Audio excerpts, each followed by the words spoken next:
Sangyo para tamu pilenggah kakung putri ingkang kinurmatan purwakaning panglipur kawedhangan samangke rinakit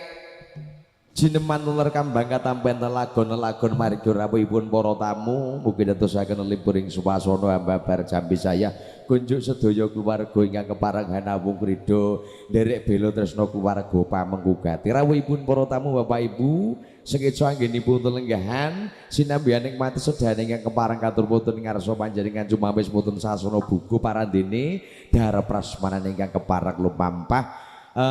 sekeca anggenipun lenggahan kepareng pinarak kanthi mirunggan syukur bagi kalendhangan samangke nderek nyengkuyung kanthi ngaturaken pamundhut lagun lumantar saking Nyu Pradana Campur Sari. Kang Yatno matur nuwun. Beda ijen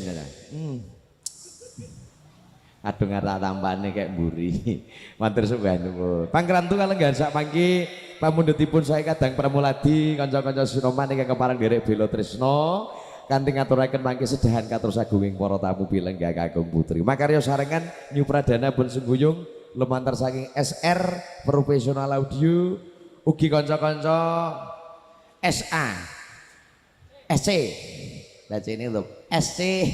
Surya Chandra video syuting luar biasa bocah anyar-anyar nanti wela kenem mas wela kenem monggo